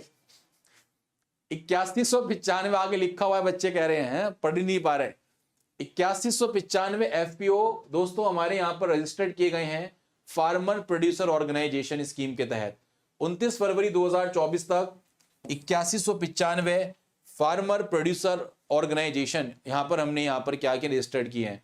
इसके अलावा साथियों प्रधानमंत्री GKAY, जरा इस स्कीम का नाम बता दो। चलो, प्रधानमंत्री गरीब कल्याण अन्न योजना है ना, प्रधानमंत्री गरीब कल्याण अन्न योजना। इसमें दोस्तों फ्री फूड ग्रेन्स प्रोवाइड किया गया है लगभग 81.35 करोड़ बेनिफिशियरीज को प्रधानमंत्री गरीब कल्याण योजना के तहत for a further period of 5 years. तो ये कई सारे डेटा हमारे देश में एग्रीकल्चर और फूड मैनेजमेंट को लेकर आपको देखने को मिल रहे हैं। एक नजर मारते हैं दोस्तों भारत विश्व का फार्मास्यूटिकल बाजार। भाई देखो, हमारी फार्मा इंडस्ट्री की अगर हम बात करें तो आज की डेट में हम वर्ल्ड के तीसरे लार्जेस्ट मार्केट हैं वॉल्यूम के हिसाब से, ठीक है। और हमारा फार्मास्यूटिकल मार्केट इस समय 50 बिलियन USD, 50 बिलियन डॉलर का आपको देखने को मिलेगा। अगर हम ग्लोबल जेनरिक कंपनीज की बात करें तो दोस्तों हमारी, अगर हम वैश्विक स्तर पर जो जेनरिक कंपनीज हैं, 20 ग्लोबल जेनरिक कंपनी जो जेनरिक दवाइयां प्रोड्यूस करती हैं, उसमें से 8 कंपनी हमारे भारत की हैं। इसके अलावा लगभग 12,500 के करीब जन औषधि केंद्र खोले गए हैं जो सभी डिस्ट्रिक्ट्स को कवर करते हैं। तो याद रखें 12,500 के करीब जन औषधि केंद्र भी आपको देखने को मिलेंगे, ठीक है। Yes, it is the part of PDS, public distribution system, बिल्कुल सही पहचाना, सार्वजनिक वितरण प्रणाली के तहत इसको हम पढ़ेंगे। अगला देखते हैं दोस्तों हमारे देश में स्मॉल और जो मीडियम मैटर्स की इंडस्ट्रीज हैं उसमें किस तरीके से ग्रोथ देखने को मिली, कैसे प्रोग्रेस देखने को मिली। तो दोस्तों सबसे पहले हमने क्या किया, PLI, प्रोडक्शन लिंक्ड इंसेंटिव्स। ये क्या होते हैं, प्रोडक्शन लिंक्ड इंसेंटिव, कि आपको, आप यहां उत्पादन करो, हम आपको इंसेंटिव देंगे कुछ ना कुछ, ठीक है। बिजली में छूट दे दी, कुछ दे दी। तो यहां पर इससे क्या हुआ, इससे फायदा क्या हुआ, याद रखें अगर हम बात करते हैं स्मॉल और मीडियम एंटरप्राइजेस की तो लगभग 1.28 लाख करोड़ का इन्वेस्टमेंट हमें देखने को मिला। क्या बात है, PLI दी, 1.28 लाख करोड़ का इन्वेस्टमेंट आया। हमारा जो एक्सपोर्ट है देश का वो 4 लाख करोड़ के करीब आगे बढ़ गया, बूस्ट किया, ठीक है। प्रोडक्शंस और जो सेल्स हैं वो 10.8 लाख करोड़ के उत्पादन, देखो ये it will create a GDP, ये GDP में आपको हेल्प करेगा, GDP में आपको क्या करेगा, GDP में ग्रॉस डोमेस्टिक प्रोडक्ट में अपना योगदान देगा। इसके अलावा साथियों इसी माध्यम से स्मॉल एंड मीडियम मैटर्स की जो इंडस्ट्रीज हैं और यहाँ पर जो हमने PLI प्रोडक्शन लिंक्ड इंसेंटिव्स दिए हैं, तो इसमें डायरेक्ट इनडायरेक्ट एम्प्लॉयमेंट जनरेशन यानी कि प्रत्यक्ष रूप से और अप्रत्यक्ष रूप से रोजगार के सर्जन हुए हैं दोस्तों लगभग 8.5 लाख। तो it is a good indicator और bad indicator, it is a good indicator, total good indicator for the economy, कि हम कितना बढ़िया इन्वेस्टमेंट, देखो इन्वेस्टमेंट भी आ गया, एक्सपोर्ट भी बूस्ट कर दिया, प्रोडक्शन भी बढ़ गए और एम्प्लॉयमेंट भी जनरेट हो गया। एक बहुत अच्छी सीरीज होती है, जिन बच्चों ने मुझसे इकोनॉमिक्स पढ़ रहे होंगे उनको पता होगा कैसे मैं चार्ट बनाता हूं, तो वो चार्ट आपका यहां पर आपको देखने को मिल रहा है, इस बात को ध्यान रखें, ठीक है। नेक्स्ट अगर हम बात करते हैं दोस्तों तो यहां पर सेवाएं, फ्यूलिंग ग्रोथ अपॉर्चुनिटीज, सेवाएं विकास के अवसरों को बढ़ावा देना, दोस्तों बहुत इंपॉर्टेंट है। इसमें क्या बोला जा रहा है, सबसे इंपॉर्टेंट कि हमारी इकोनॉमी का जो साइज है, ठीक है, वो कैसे काम करता है, कैसे सर्विसेज जो सेवा क्षेत्र हैं, सेवाएं हैं, वो ग्रोथ अपॉर्चुनिटीज को फ्यूल कर रही हैं। फ्यूलिंग मतलब उसमें बढ़ावा दे रही हैं, कैसे, आइए देखते हैं। देखो सबसे पहले अगर हम बात करते हैं तो लगभग 55% of the total size of the economy, दोस्तों हमारे वित्त वर्ष 24 में 55% टोटल साइज इकोनॉमी का सर्विसेज सेक्टर से आपको देखने को मिल रहा है। कुछ समझ में आया जी। और यहां पर अगर आप देखेंगे तो एक चीज लिखी गई है PMI, ये होता है परचेजिंग मैनेजर इंडेक्स, ठीक है। और ये मंथली सर्वे होते हैं प्राइवेट सेक्टर कंपनीज के, उससे ड्राइव होता है परचेजिंग मैनेजर इंडेक्स। दोस्तों ये भी हमारा 61.2 के करीब सर्विस PMI देखने को मिल रहा है, मार्च 2024 में नई हाइट्स पर पहुंचा। इसके अलावा दोस्तों हम जो सेवा निर्यात कर रहे हैं ये 44% ऑफ इंडियाज टोटल एक्सपोर्ट, यानी कि भारत में जो हम कुल निर्यात करते हैं उसका 44% निर्यात हमारे सेवा निर्यात से आपको देखने को मिल रहा है। इसके अलावा हमारे देश में टेक्नोलॉजिकल स्टार्टअप्स ये बढ़ गए हैं। 2014 में जहां पर हमारे देश में स्टार्टअप्स, जो तकनीकी स्टार्टअप्स थे, वो उनके नंबर 2000 थे, आज की डेट में 31,000 नंबर आपको देखने को मिलेंगे। इसके अलावा हमारे देश में जो ई-कॉमर्स इंडस्ट्रीज हैं वो साथियों लगभग 350 बिलियन USD क्रॉस कर चुकी हैं 2030 तक। समझ में आ रही है? वीडियो को लाइक नहीं करा आप लोगों ने। क्या बोला मैंने आपसे? 350 crore, 350 US billion e commerce industry दोस्तों हमारे यहां पर क्रॉस कर चुकी। It is very very important. समझ में आ रही बात? नहीं समझ में आ रही क्या बोल रहा हूं मैं आप लोगों को? अगर मैं दोस्तों अगले इंडिकेटर पे जाऊं सरकार के, तो सरकार ओपन नेटवर्क की बात करती है डिजिटल कॉमर्स के। यहां पर सरकार ये बोल रही है, अगर हम ग्रोथ मैप देखें अपने देश में, तो सरकार ने बोला कि 68 मिलियन ट्रांजेक्शन सिंस क्या बोलते हैं उसको, इंसेप्शन, ठीक है, कि जब हमने इसको इंस्पेक्ट किया बेसिकली तो 68 मिलियन ट्रांजेक्शन हमारे देखने को मिले। अब आप सोच सकते हैं कि डिजिटल कॉमर्स में कितना ज्यादा बढ़ोतरी देखने को मिल रही है। लगभग 5,35,000 सेलर्स आपको देखने को मिले, जिसमें 85% स्मॉल सेलर हैं और 65 सेलर एप्लीकेशन हमारे यहां हैं, 22 बायर्स एप्लीकेशन हैं, 65 बेचने वाली और 22 खरीदने वाली। तो इतना ज्यादा डिजिटल कॉमर्स में ओपन नेटवर्क हमारे यहां पर क्रिएट हुआ। इसके अलावा सबसे important climate change in India, very very very very important, जलवायु परिवर्तन में क्या क्या चीजें हमें देखने को मिली। सबसे पहले हमारे सामने है mission life. Mission life, what is mission life? Mission life का आपको मतलब दिख रहा होगा यहां पे, life style for environment. Life style for environment दोस्तों, इसका मतलब यह हुआ कि कैंपेन है एक तरीके की, जिसमें हम मास मूवमेंट के माध्यम से एनवायरमेंटली कॉन्शियस लाइफ स्टाइल जी सकते हैं, कि किस तरीके से हम पर्यावरण को ध्यान में रखकर अपने जीवन को जिए, तो वो एक अलग से ही परिवर्तन हमें देखने को मिलेगा। यहां पर साथियों याद रखें, मिशन लाइफ के तहत 75 लाइफ एक्शंस बताए जाते हैं कि किस तरीके से आदमी सस्टेनेबली यानी कि सतत रूप से जी सकता है। अब सस्टेनेबली का मतलब यह है कि हमारे एनवायरनमेंट को हम थोड़ा सा प्रोटेक्ट करके चलें, जो सो दैट आने वाली जनरेशन को दिक्कत ना हो। ठीक है, अरे बोलो बात समझ में आई? अब मिशन लाइफ से क्या क्या फायदे हैं? ये सर्कुलर इकोनॉमी को क्या करता है? प्रमोट करता है। जो हमारे देश में वेस्ट प्रोडक्ट्स होते हैं उसको आप रीयूज कर सकते हो। तो इस तरीके से साथियों क्लाइमेट चेंज इन इंडिया में मिशन लाइफ ने एक बहुत इंपॉर्टेंट भूमिका हमारे देश में निभाई है, यह बात ध्यान रखिएगा। बोलो बात समझ में नहीं समझ में आई जी? अगला यहां पर एक और स्टेटमेंट बोला गया यहां पर कि जो डेवलपिंग कंट्रीज हैं, विकासशील देश हैं, ठीक है, उनको अपना खुद को चूज करना चाहिए क्लाइमेट एक्शन पाथ पे। जो भी वो क्लाइमेट एक्शन पाथ पे लेना चाहे खुद का चूज कर लें और उसके अकॉर्डिंग कार्य करने की कोशिश करें। ठीक है, बात समझ में नहीं समझ में आई? तो इसके लेकर क्लाइमेट चेंज को लेकर कार्य किए गए। वहीं पर साथियों एक और इंपॉर्टेंट अप्रोच पे हम बढ़ते हैं। सबसे इंपॉर्टेंट हमारा अवसंरचना संभावित वृद्धि को बढ़ाना, वेरी वेरी इंपॉर्टेंट, कि देश में इंफ्रास्ट्रक्चर ने किस तरीके से इकोनॉमिक जो लिफ्टिंग पोटेंशियल ग्रोथ हमारे देश में वृद्धि पर करी है। जरा इसको जरा एक बार समझते हैं ढंग से, अच्छे तरीके से। देखो, सबसे पहला सवाल यह आता है कि इंफ्रास्ट्रक्चर की जब हम बात करते हैं, और इंफ्रास्ट्रक्चर की जब हम बात करते हैं तो ये पोटेंशियल ग्रोथ को, या हम बोल सकते हैं संभावित वृद्धि को बढ़ाने की बात करता है। सबसे पहला सवाल है कि गुणवत्तापूर्ण अवसंरचना या जो क्वालिटी इंफ्रास्ट्रक्चर है, अगर हमें इसको निर्माण करना है, इसको अपने देश में बनाना है, तो क्या क्या चीजें जरूरी होती हैं। किसी देश में सरकार बोल रही है कि अगर आप क्वालिटी इंफ्रास्ट्रक्चर, ऐसा इंफ्रास्ट्रक्चर ना हो कि पुल गिर रहे हैं, ब्रिजेस खराब हो रहे हैं, डैम्स टूट रहे हैं, इस तरीके का दोस्तों सिस्टम ना हो। तो यहां पर सबसे पहले बोला गया कि आपको जरूरत है higher level of private sector financing. निजी क्षेत्र एक अच्छे तरीके से यहां पर वित्त पोषण, निजी क्षेत्र द्वारा वित्त पोषण किया जा सके बड़े लेवल पर। समझ में आई? और हम नए सोर्सेस के माध्यम से, न्यू रिसोर्सेस के माध्यम से मोबिलाइज करें, मोबिलाइज करें किसको? रिसोर्सेस को। जो संसाधन है, नए स्रोत से संसाधनों को लगाने की जरूरत है, नए स्रोत से संसाधनों को लगाएं। इसके अलावा साथियों यहां पर सबसे इंपॉर्टेंट है, हमें पॉलिसी चाहिए, हमें इंस्टीट्यूशनल सपोर्ट चाहिए होगा। कहां से? सेंट्रल से, और इसके साथ साथ कहां से? स्टेट और लोकल गवर्नमेंट से। हमें इंस्टीट्यूशनल सपोर्ट चाहिए, central government, state government, local governments पूरी तरीके से सपोर्ट करें, तभी इंफ्रास्ट्रक्चर डेवलपमेंट हो सकता है। बात समझ में आई?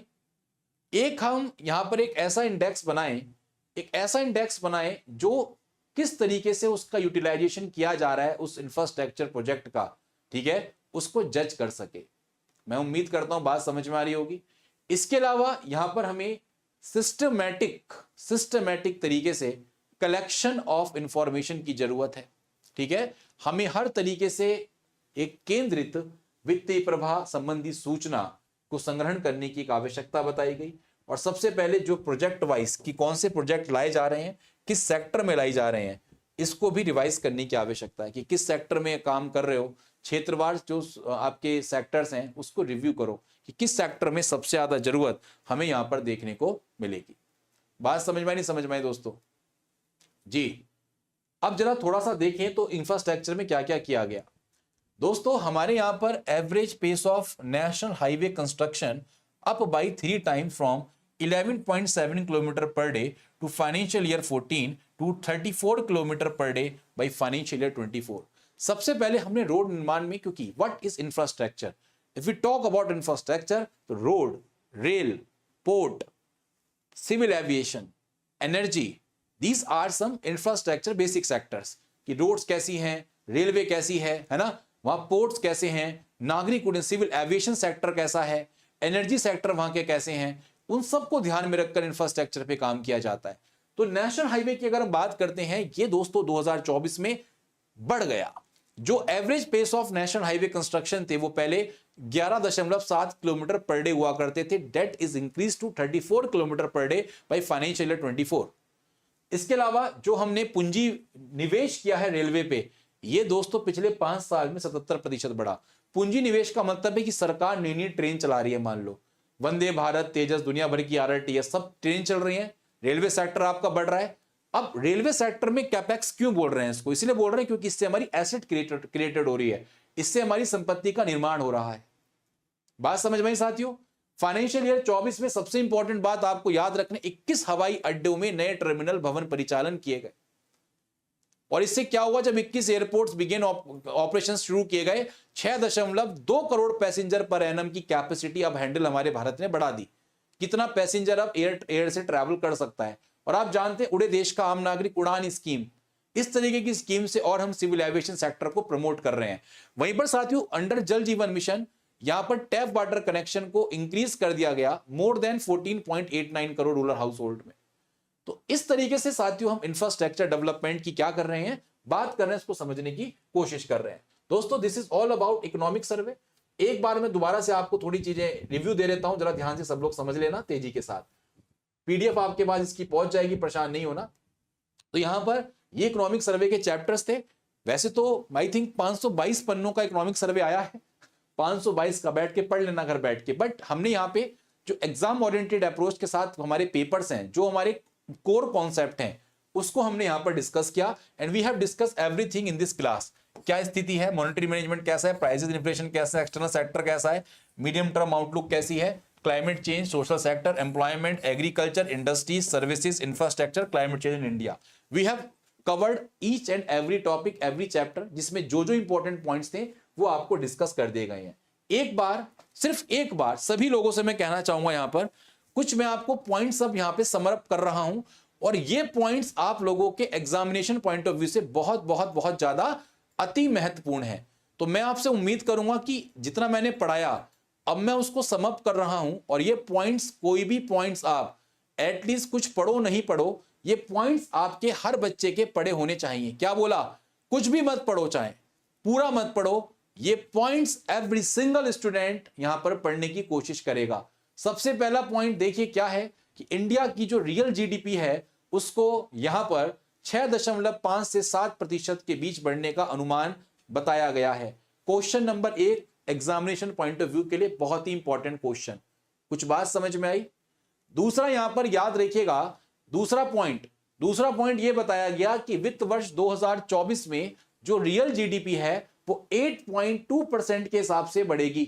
यानी कि पिछले फाइनेंशियल ईयर 24 में 8% का मार्क 4 क्वार्टर में देखने को मिला। बोलो ये वाली बात भी समझ में आ गई। तो सबसे पहले 2 पॉइंट्स में मैंने अपने देश की जीडीपी के बारे में बात करी 2024-25 के लिए और 2024 के लिए, और एक्चुअल में बताने की कोशिश करी कितनी जीडीपी रही है फाइनेंशियल ईयर 24 में, और किस तरीके से 6.5 से 7% का अनुमान हम बता रहे हैं। 2 इंपॉर्टेंट पॉइंट हो गए आपके। अब आते हैं तीसरा पॉइंट।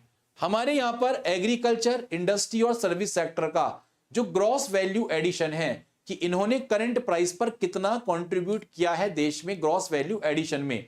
तो याद रखें सबसे इंपॉर्टेंट बात, very very very important point याद रखें, एग्रीकल्चर की अगर हम बात करेंगे तो इट इज कितना, तो इट इज 17.7% कंट्रीब्यूशन। अगर हम बात करते हैं इंडस्ट्रियल सेक्टर की, देन 27.6%, और सबसे ज्यादा कंट्रीब्यूशन हमारे जीवीए में दोस्तों 54.7% कंट्रीब्यूशन ऑफ व्हाट, किसका दोस्तों, सर्विस सेक्टर का। इसका मतलब हमारे देश की सबसे ज्यादा जनसंख्या एग्रीकल्चर में है, और उसके बावजूद भी उसका कंट्रीब्यूशन जीवीए यानी कि उसका जीडीपी, एक तरीके से मानो नेशनल इनकम में कितना कंट्रीब्यूशन है दोस्तों, इस सेक्टर का कंट्रीब्यूशन है मात्र 17.7%। समझ रहे हैं आप कितना कम है। इसके अलावा मैन्युफैक्चरिंग सेक्टर जो है वो 9.9% की तरफ से ग्रो किया है। याद रखें 9.9% ग्रो इसमें वृद्धि देखने को मिली। और कंस्ट्रक्शन जो एक्टिविटीज होती हैं यानी कि हमारे देश में होने वाली निर्माण गतिविधि, तो वित्तीय वर्ष 2024 में ये 9.9% की वृद्धि दर्ज की गई। तो मैं उम्मीद करता हूं ये 4 पॉइंट क्लियर हो गए होंगे, समझ में आ गए होंगे, कोई दिक्कत नहीं है, ठीक है। और ये मैं लिख दे रहा हूं यहां पर मोस्ट इंपॉर्टेंट, ये आपके एग्जामिनेशन पॉइंट ऑफ व्यू से बहुत ज्यादा महत्वपूर्ण है, याद रखें। ठीक, अगले पॉइंट पे आते हैं।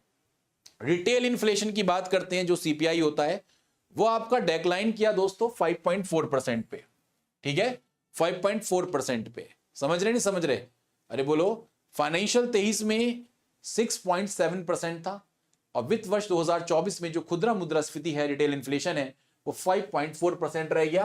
तो ये स्टेटमेंट भी इंपॉर्टेंट है। इसके अलावा साथियों यहां पर ग्रॉस फिक्स कैपिटल फॉर्मेशन, इसको बोलते हैं जीएफसीएफ, कितना कैपिटल फॉर्म किया जा रहा है, फिक्स कैपिटल फॉर्मेशन टोटल। तो यहां पर अगर हम देखें साथियों, तो अगर हम इसको देखें तो जो हमारे प्राइवेट नॉन फाइनेंशियल कॉर्पोरेशंस हैं, ठीक है, तो ये इंक्रीज किया है 19.8%, जो वित्त वर्ष फाइनेंशियल ईयर 23 की बात यहां पर की जा रही है। तो वित्त वर्ष 2023 में निजी गैर वित्तीय जो आपकी निगम है, उनसे सकल निश्चित पूंजी निर्माण आपका 19.8% की वृद्धि आपको देखने को मिल रही है, जो एक बहुत इंपॉर्टेंट ड्राइवर है ग्रोथ का। समझ में आ रही है। इसके अलावा अगली ग्रोथ और देखेंगे, लगभग 4.1 lakh resident unit sold in the top 8 cities. जो शीर्ष 8 शहर हैं उसमें 2023 में 4.1 लाख आवासीय इकाई की बिक्री हुई है। तो इसका मतलब ये देखा गया कि रियल एस्टेट में, यानी कि आज जो प्रॉपर्टी के दाम बढ़ रहे हैं, तो उसमें 33% की वार्षिक वृद्धि देखी गई है। यानी कि 2013 के बाद सबसे ज्यादा वृद्धि 33% इंक्रीमेंट आपको रियल सेक्टर में देखने को मिला। डेट्स वाई आज की डेट में जो हमारा रियल सेक्टर है ये बहुत ज्यादा क्या कर रहा है दोस्तों, ग्रो कर रहा है। बात समझ में आ रही है। नेक्स्ट आपको मैंने बताया था जो हमारा राजकोषीय घाटा है, याद रखें ये 6.4% ऑफ जीडीपी आपको फाइनेंशियल ईयर 23 में था, अब ये 5.6% हो गया है फाइनेंशियल ईयर 24 में। इसके अलावा कैपिटल एक्सपेंडिचर दोस्तों जरा नोट कर लो, फाइनेंशियल ईयर 24 में 9.5 लाख करोड़ है, याद रखें, और ये मार्क कर रहा है इंक्रीज ऑफ 28.2% और year on year basis and 2.8 times the level of financial year 20। यानी कि इस समय 2024 के लिए जो पूंजीगत यानी कि हमारी सरकार ने कैपिटल एक्सपेंडिचर एसेट्स क्रिएशन पर, इंफ्रास्ट्रक्चर डेवलपमेंट पर 9.5 लाख करोड़ रुपए लगाए हैं, और ये दर सार हम देखते हैं कि बढ़ रही है, एक तरीके से 28.2% के हिसाब से बढ़ रही है। वित्त वर्ष 2020 में जो कैपिटल एक्सपेंडिचर किया गया था उससे 2.8 टाइम्स आपका यहां पर कैपिटल एक्सपेंडिचर फाइनेंशियल ईयर 24 का आपको देखने को मिलेगा। ठीक है, बात समझ में आ रही है। इसके अलावा राज्य सरकारों द्वारा व्यय की गुणवत्ता में क्या हुआ, सुधार हुआ। जो हमारा quality of spending by state governments है, ये क्या होती है, इंप्रूव होती है। याद रखिए एज ग्रॉस फिस्कल डेफिसिट कितना है दोस्तों, 8.6%, lower than budgeted figure of 9.1 lakh crore. यानी कि राज्य सरकारों द्वारा जो व्यय की गुणवत्ता है उसमें सुधार हुआ। पहले हमारा अगर हम देखें मतलब एक तरीके से पहले देखें तो जो सकल राजकोषीय घाटा था, ग्रॉस फिस्कल डेफिसिट, वो 8.6% की अगर हम बात करें तो दोस्तों ये 9.1 लाख करोड़ बजटीय आंकड़े को छू रहा है। ठीक है, सबसे इंपॉर्टेंट पॉइंट, हमारे देश में जो नॉन परफॉर्मिंग एसेट्स होती हैं ग्रॉस, उसका रेशियो भी डिक्लाइन किया है, 2.8% पे आ गया है मार्च 2024 में। और ये 12 साल का दोस्तों सबसे निचला स्तर, अगर आपको याद हो क्लास में सेम डेटा मैंने आपको बताया था एक न्यूज़पेपर की कटिंग लेके, सेम डेटा कि एनपीए परफॉर्मेंस आपका 2.8% क्या कर दिया, डेक्लाइन कर गया।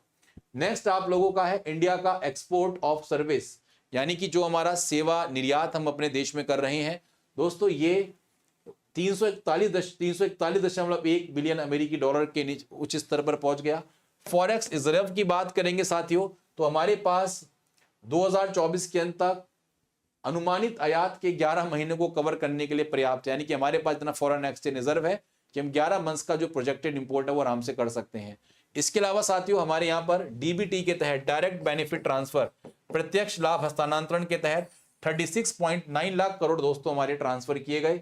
Female labour force participation rate दोस्तों LFPR बोलते हैं कि लेबर फोर्स पार्टिसिपेशन रेट में जो श्रम बल भागीदारी दर है उसमें महिलाओं का जो रेट है वो साथियों अगर आप देखेंगे वो बढ़ गया है। 2017 में 23.3% था और अब ये 37% हो गया है 2022-23 में। ठीक है, क्योंकि आज की डेट में इसका बढ़ने का कारण क्या है कि रूरल जो वुमेन है, जो महिला ग्रामीण महिलाएं हैं, ये इनका रोजगार यहाँ पर बढ़ रहा है। तो these are some important points 1 2 3 4 and then 5 6 7 and then 8 9 10 11 and then 12 13 14 15। these are 15 points दोस्तों जो पेपर में आप लोगों के पूछे जा सकते हैं। ये 15 पॉइंट्स नहीं है दोस्तों, 15 क्वेश्चंस हैं और ये शॉर्टकट आपके पेपर में पूछे जाएंगे, याद रखिएगा। तो एक समअप मैंने यहाँ पे आपके साथ ले लिया और this is all about economic survey. ठीक है,